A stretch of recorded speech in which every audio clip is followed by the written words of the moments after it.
Assalomu alaykum, men Iman Ahmedovnaman. 3 yillik tajribaga ega oliy ma'lumotli psixologman. Aynan qaynona-kelin o'rtasidagi munosabatlar, er-xotin munosabatlarida kelib chiqadigan nizolarni bartaraf qilish bo'yicha juda ham ko'plab ayol-qizlarga o'z yordamimni berib kelaman. Bugun kelinlarga, qaynonalarga juda ham foydali bo'ladigan darslik bo'ladi inshaalloh. Bilasiz, bizning o'zbekchiligimizda juda ham ko'plab kelinlar va qaynonalar o'rtasida har xil nizolar kelib chiqadi. Kelinlar qaynonasidan norozi bo'lsa, qaynonalar kelindan norozi bo'lishadi. O'g'lini qizg'anishadi.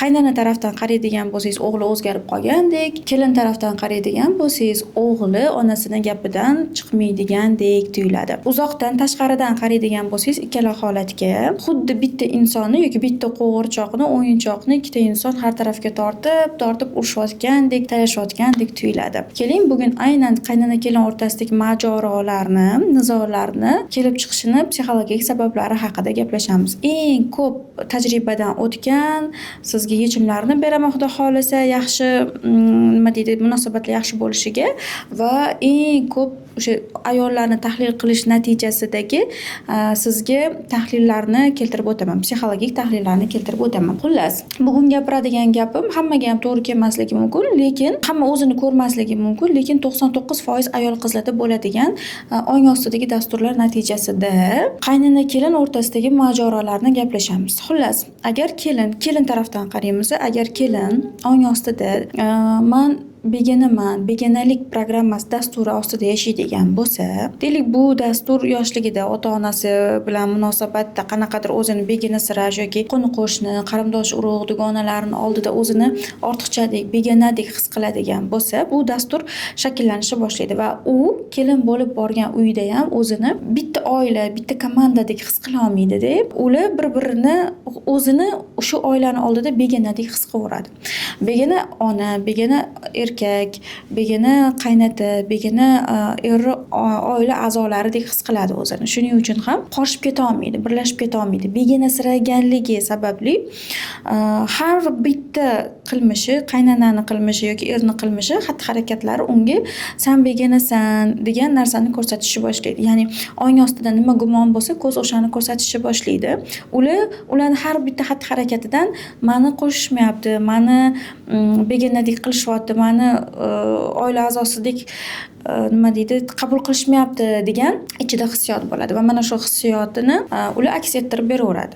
Battar qaynonasi bitta ish buyurganida yoki qaynonasi o'g'li bilan gaplashib o'tirganida, qaynonasi qarindosh urug'ini oldida qanaqadir bir munosabat qilgan payti kelin begonalik dasturida yashayotganligi uchun qaynonam meni ola ko'radilar, qaynonam meni yaxshi ko'rmaydilar, qaynonam menga boshqacha munosabat qiladilar kabi ichida og'riqlari paydo bo'ladi. Bu og'riqning asosiy sababi o'sha begonalik dasturi dastidan bo'ladi, desak ham bo'ladi. Endi qarang, bu vaziyatdan chiqib ketish uchun nima qilish kerak bo'ladi? Men har doim aytaman, kelinlar borayotgan uyda kelin emas, o'zini oilasi, men qorishib ketadigan, meni haqiqiy asl oilam shu deb o'ziga o'zi takrorlab, uqtirib, o'rgatib borish kerak bo'ladi. Nima uchun ba'zi kelinlar 5 yillab, 10 yillab qaynonasi bilan kelisholmay yuradi, eri bilan kelisholmay yuradi? Aynan shu begonasiraganligi, ya'ni o'zini mana shu oila bilan bitta komandada, bitta guruhda, bitta jamoada ko'ra olmaganligi uchun birlashib keta olmaydi. Oddiygina narsa. Misol uchun o'zingizni deylik, kelin o'zini ota-onasini qanaqa yaxshi ko'radi, qanaqa ularni qabul qilgan bo'ladi, ularni xatosi bilan, ularni kamchiligi bilan qabul qilgan bo'ladi va kelinlik oilasiga kelganda ota-onasini kamchiligini yetmaydi yoki ota-onasini kamchiligini ko'rsatmaslikka harakat qiladi. Sabab nima? Sababi aynan ular o'sha o'zini ota-onasini bitta jamoada, bitta komandada ko'rganligi uchun uni kamchiligini bekitadi, ko'pchiligini, yaxshiligini ko'paytirib ko'rsatishga harakat qiladi. Endi nimaga kelinlik uyga kelganda ularni oddiygina bitta xatti-harakati ham kamchilikdek tuyulaveradi.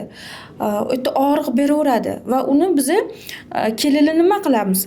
Hammaga ochiq oshkora va oddiy narsani ham ko'pirtirib, ko'paytirib aytishga harakat qilamiz. Sabab nima? Sabab bizani oilamizdek ko'rmaymiz ularni. Bitta jamoada ko'rmaymiz. Jamoada ko'rmaganligimiz uchun ham ularni aybini bekitmaslikka harakat qilmaymiz. Aksincha, oddiy nechida turishi, qanaqa ohangda gapirishi, eri bilan munosabati, qaynanani endi o'g'li bilan munosabati, menga qiladigan munosabatlarni hammasini to'liq to'kis hammaga aytishni boshlaymiz.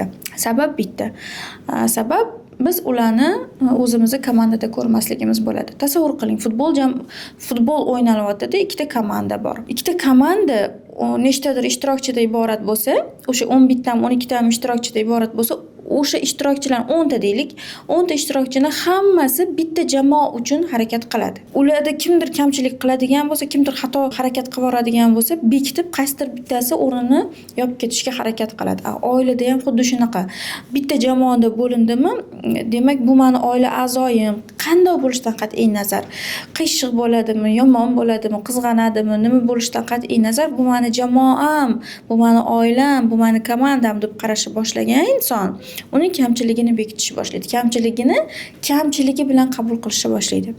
Kelinlar esa shu qaynonani yoki er oilasini qanday bo'lsa shundayligicha qabul qilish kerak bo'ladi. Ya'ni ular meni bitta komandam, meniki bo'lganligi uchun uni kamchiligini qabul qilaman, kamchiligi bilan ko'pchiligini, ya'ni borini ko'paytirib ko'rsatishga harakat qilish kerak bo'ladi. Endi nima uchun qaynonalar o'g'lini rafiqasidan qizg'anadi? Hech o'ylab ko'rganmisiz? Mana bitta oilada 3 ta o'g'il bor deylik. 3 ta o'g'il bor. 2 ta o'g'ilni rafiqasidan qizg'anmaydi qaynona, lekin o'rtadagi bittasini qaynona juda ham qattiq qizg'anadi. Nimaga? Biz o'ylaymiz erkatoy bo'lganligi uchun yoki ko'p pul topganligi uchun, buni boshqacha-da, buni erkatoylari-da, bu yoki onasiga juda mehri boshqacha-da, o'shaning uchun qizg'anadi deb o'ylashimiz mumkin. Bir nechta sabablarni keltirib berishimiz mumkin, lekin afsuski unday emas. Agar kelin tomondan qaraydigan bo'lsam, meni ichimda turmush o'rtog'imga nisbatan shu inson meniki bo'lsin, meni qattiqroq yaxshi ko'rsin, hammadan ko'p meni qadrlasin, meni sevsin, meni ardoqlasin, meni desin desak, mana shu hissiyot energiyasi qaynonaga boradi. Ya'ni bu yerda ayol kishi nafs darajasida erkakni xat nutqigisi egilib olgisi keladi-da. Nafs darajasida, nafsi xohishi shunaqa. Birinchi o'rinda u o'ziniki qilib olgisi keladi. Ikkinchi o'rinda keyin o'ziniki qilgan narsani ustidan kontrol, nazorat o'rnatgisi keladi. Uchinchi o'rinda o'sha joyda dominant bo'lgisi keladi, boshliq bo'lgisi keladi. Hurmatli kelinlar, ichingizdagi hissiyotlaringizni tekshirib ko'ring. Eringizni o'zingizniki qilgisi kelmayaptimi? Ya'ni o'zingizniki qilib olgisi kelmayaptimi? Ikkinchisi, o'zingizniki qilganingizdan keyingi manfaat nima? Keyingi yo'l nima? Uni ustidan kontrol qilishmi? Keyin nima? O'sha joyda boshliq mazza qilib aytganingiz degan bo'lishini xohlamayapsizmi? Agar shunaqa bo'layotgan bo'lsa, 99% ayollarda shunaqa bo'ladi. Chunki men o'zimni ham yangi kelinlik paytlarimni tahlil qilib ko'raman-da, nimaga oilada nizolar kelib chiqqan? Chunki o'sha yerda men aytganim bo'lsin, erim meniki bo'lsin, meni aytganimdek hamma narsa bo'lsin va o'sha joyda men boshliq bo'lishni xohlaganman. Va qaynona kelin munosabatida muammo bilan keladigan ayollarni kuzatganimda, ularni ong ostini biz dasturlarini tahlil qilganimizda deyarli barcha ayollarda shu narsa chiqib kelgan. Ya'ni erini o'ziniki qilib olgisi keladi, ustidan nazorat o'rnatgisi keladi va o'sha joyda u boshliq bo'lgisi keladi. Endi bizani tepamizda, bizani nazorat ostiga olgan Alloh bor, yaratgan bor. Bu narsani bizani ichimizdagi hissiyotlarni, shaytoniymi bu yoki yaxshi hissiyotmi bu, u bilib turadi-ku. U bilib turganidan keyin bizga mana shu shaytoniy hissiyot borligini bilib, aynan xohlayotgan narsamizni bermaydi. Va natijada nima qilasiz? Meniki bo'lsin degan joyda qaynona keladi-da, yo'q, baraka topkur, saniki bo'lmaydi bu. O'g'il meniki bo'ladi deydi va siz bilan u talashishni, urushishni boshlaydi. Ya'ni xuddi siz ringda turasiz-da, o'g'li siz bu yoqqa tortasiz, qaynona bu yoqqa tortadi, o'rtada o'g'ilni talashaverasizlar. Toki qaysidir taraf chiqarib o'sha jangda talashmaslikni tanlamagunigacha shunaqa bo'laveradi. Ya'ni sizni kelinni ichida meniki bo'lsin degan hissiyotdan voz kechmagunigacha qaynona o'g'lini qizg'anaveradi. Xoh u pul topsin, xoh pul topmasin, xoh u chaqqon bo'lsin, bo'lmasin, xoh u onasini roziligini olishga onasini juda ham qattiq yaxshi ko'radigan bola bo'lsin, bo'lmasin, farqi yo'q. Yaratgandan qaynonani qalbiga shunaqa hissiyot bosimi bo'laveradi. Vallohu alam, yana Alloh bilguvchi. O'g'li o'rtada talashaveradi. Shuning uchun tushunishimiz kerak. Bu erkak bizaniki emas. U shunchaki yonimizda sherik. Erkak bilan hayot har doim ham hayot to'la to'kis bo'lavermaydi. Turmushga chiqmagan qizlar tezroq turmushga chiqib baxtli bo'lishni xohlaydi. Turmushga chiqqandan keyin ayollarni birinchi anaqasi maza qilib yurgan ekanman deyishadi. Nega? Chunki mana shunaqa ichki hissiyotlarni ko'rsatuvchi bu yoqda oynalar paydo bo'ladi va bu oynalarni odam o'zi ko'tara olmaganligi uchun qaynonani ayblaydi, erni ayblaydi, hammani ayblab qiynalib ketamiz. O'shaning uchun qaynona sizdan qizg'anmasligi uchun qaynonani o'zingizni komandangizda ko'ring va ichingizda erni o'zingizniki bo'lib olish hissidan voz keching. Juda ham ko'p erkaklar, ayol kishi shu erkak meniki bo'lsin deb xizmat qilsa, shu erkak meniki bo'lsin, meni yaxshi ko'rsa, meni qadrlasin deb boqsa, pulga yordam bersa, rahmi kelsa, ertaga meni yomon ko'rib qolmasin deb hamma narsaga xo'p deyaversa, mana qarang, dunyoviy ko'z bilan qaraganingizda idealniy xotinda. Lekin ichingizdagi bitta hissiyot, meniki bo'lsin degan hissiyot evaziga erkak qadrlanmaydi, xiyonat qiladi, umuman aytganini qilmaydi, qaynonasini gapidan chiqmaydi. Keyin biz o'tiramiz, mamsik, meni erim mamsik deymiz. Bora shunaqa ibora. Erim mamsik. Yo'q, eringiz mamsik emas. Prosta ichingizdagi meniki bo'lsin degan hissiyot evaziga Alloh ularga shunaqa buyruq beradi. Ya'ni maksimal siz aytganingizdagi bo'lmasligi uchun buyruq beradi. Shuning uchun hozir o'zidayoq erkak meniki bo'lsin degan hissiyotdan voz keching. Eringiz, qaynonangiz bilan eringizni talashish jangidan voz keching. Yo'q. O'zingizga yetishni boshlang. Erkak meniki emas. Erim yaratganniki. Uni qalbi yaratganning qo'lida. U qayerga bursa o'sha joyda bo'ladi. Allohim, bu erkak meniki emas, bu erkak seniki. Meniki bo'lmagan insonni mendan ola olmaysan ham, menga bera olmaysan ham. Bu erkak yonimda shunchaki sherik. Bir umr yonimda bo'ladigan sherik sifatida qarasam, shunda qaynona bilan janjal to'xtaydi. Qaynona sizdan o'g'ilni qizg'anishi to'xtaydi yoki shunchaki qaynonaning qiladigan harakati sizga og'riq bermaslikni boshlaydi. Endi qaynona ko'zi bilan qaraydigan bo'lsak, nima uchun bir xillarda qaynonalar o'g'lini xuddi xotini uylanganidan keyin xotini olib qo'yayotgan, xotinini qattiq sevayotgan va o'g'lini yo'qotib qo'yayotganini his qiladi. Keyin xotini bilan nizolarga kirishib ketib qoladi. Sabab nima? Sabab to'g'ri, o'g'lini yaxshi ko'rishi mumkin. Hech qaysi bir ona farzandini yomon ko'radi emas. O'g'lini yaxshi ko'radi-yu, lekin agar qaynonani o'g'lini otasi bilan yechilmagan muammolari bo'lsa, o'g'lini otasiga nisbatan e'tirozlari bo'lsa yoki o'g'lini otasini qattiq rashk qilsa, o'g'lini otasi bilan qanaqadir nizolari bo'lsa yoki aytilmay qolgan hissiyotlari bo'lsa, eriga aytilmay qolgan hissiyotlari, shu ichidagi e'tirozlari, nizolari qolib ketgan bo'lsa, endi bu hissiyot o'g'ilga ko'chadi. Va u avtomatik qaynona tushunmagan holatda bu muammoni o'g'li bilan hal qilmoqchi bo'ladi. O'g'lini xotini bilan urushishni boshlaydi, o'g'lini qizg'anishni boshlaydi, o'g'liga hissiyotlarini yetkaza olmasdan janjal qiladi, nima qilayotganligini o'zi tushunmaydi. Fakt bu o'g'il er emas, bir xil qaynonalar bor, o'g'lini er qilib oladi o'ziga. Eridek yaxshi ko'rib qoladi, eridek kontrol qiladi, eridek nima deydi, o'sha erining hayotida, o'g'lining hayotida o'zi dominant bo'lgisi keladi. Xotin emas, meni desin, xotin emas, men birinchi o'rinda bo'laman deydi. Tushunish kerak. Bu yerda muammo o'g'lingiz bilan yoki uni xotini bilan emas, bu yerda muammo sizni eringiz bilan. Ya'ni eringiz bilan to'g'rilashingiz kerak bo'lgan joy bor. O'sha eringizga nisbatan qolib ketgan hissiyotlar bor.